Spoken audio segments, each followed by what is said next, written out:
estava procurando situações que me ajudassem a mostrar como a sociedade tem tratado as pessoas com deficiência desde o começo da história.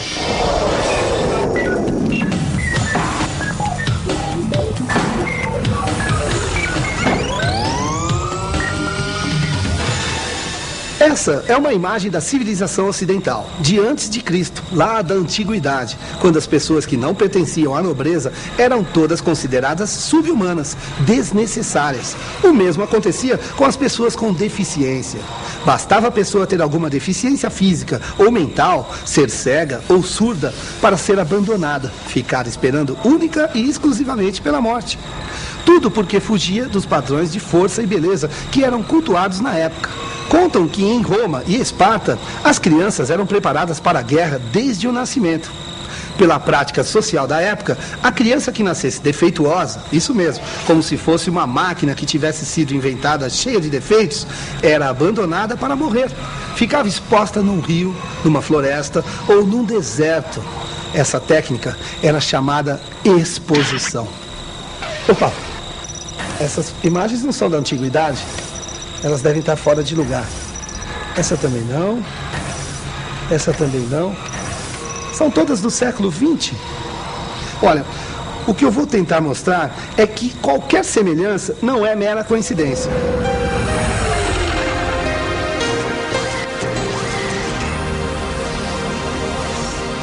Na antiguidade, a sociedade era composta pela nobreza e pelo povo. Os nobres eram os donos do poder e o povo vivia para produzir tudo para os nobres: vestimentas, alimentos, utensílios, riquezas, tudo.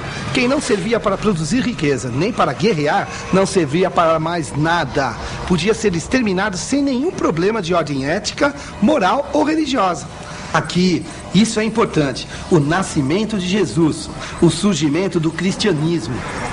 Uma época em que todos eram filhos de Deus, mulheres, escravos, pessoas com deficiência.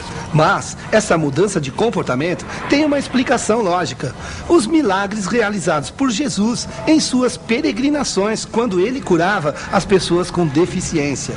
O cego voltava a enxergar, o coxo voltava a andar. E Jesus ainda pregava: todos eram filhos de Deus, criados à sua imagem e semelhança.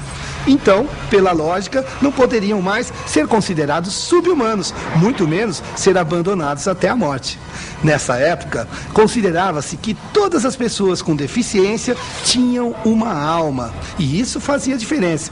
Era mais ou menos assim: as pessoas com uma deficiência não podiam mais ser assassinadas, mas algumas eram compradas pela nobreza para divertir os convidados nas festas.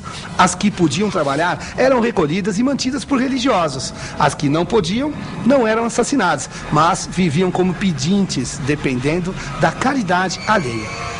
Opa, acho que guardei alguma imagem no lugar errado. Bom, ainda estou falando dos primeiros séculos depois de Cristo e essas imagens são do século XXI. Bom, vejam se tem o menor cabimento: preconceito e abandono em pleno século XXI. Às vezes eu até me confundo, porque, olhem, é bem parecido, não é mesmo? Peraí, vamos retomar daqui. Bom, a Igreja Católica foi ganhando terreno e mudando o cenário político.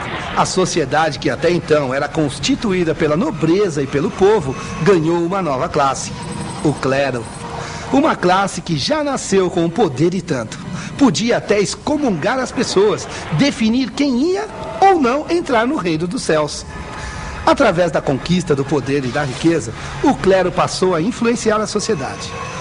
O povo, que já trabalhava para gerar riquezas para a nobreza, com essas mudanças, passou a ter que produzir riquezas também para o clero, ou então engrossar as fileiras dos exércitos para lutar por novos territórios, agora para a nobreza e para o clero.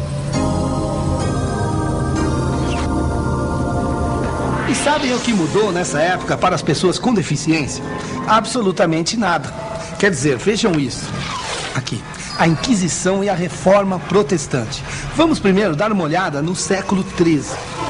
Aqui, na Idade Média, quando havia gente à beça cobiçando todo o poder e a riqueza da igreja. Para afastar esse bando de urubus que poderia ameaçar a hegemonia da igreja sobre a nobreza e o povo, a Igreja Católica implantou a Santa Inquisição. A Inquisição nada mais era do que uma arma da igreja para torturar e até matar aqueles que representassem alguma ameaça ao seu poder.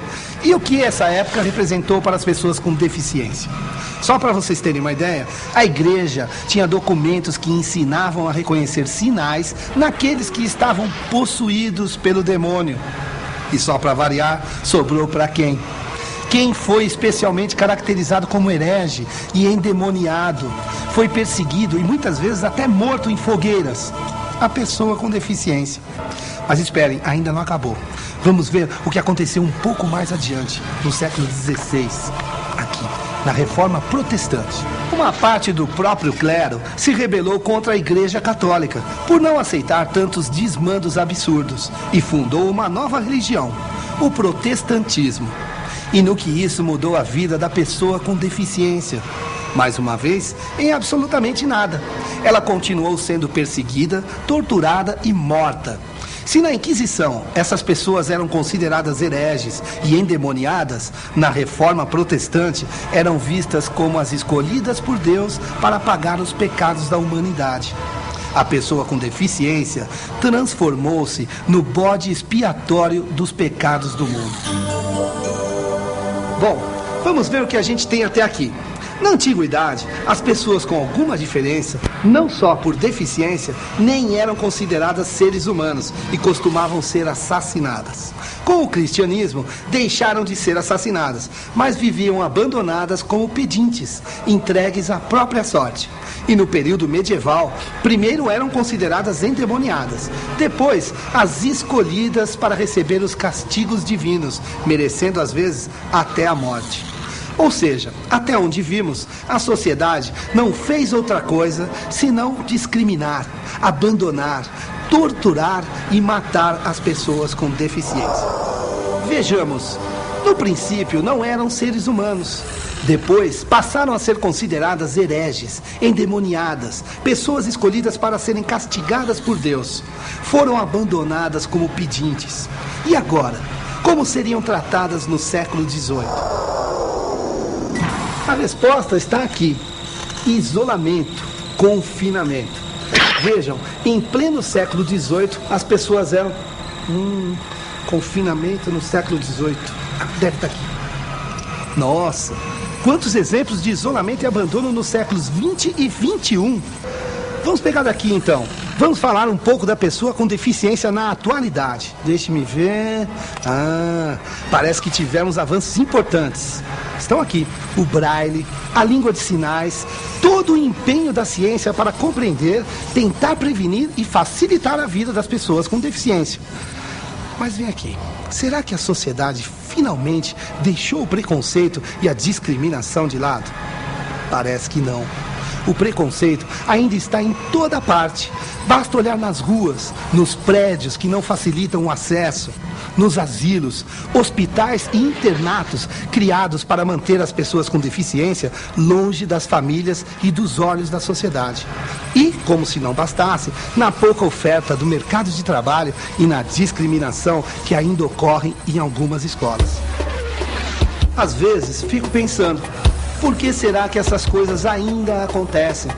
Será o reflexo de toda essa história de preconceito, de perseguição e de maus tratos às pessoas com deficiência que acabamos de ver?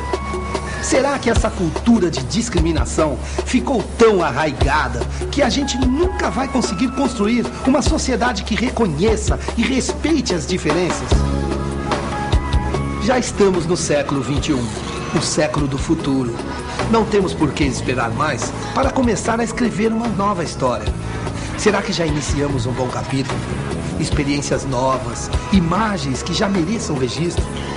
Vamos lá, é a nossa hora de fazer a diferença.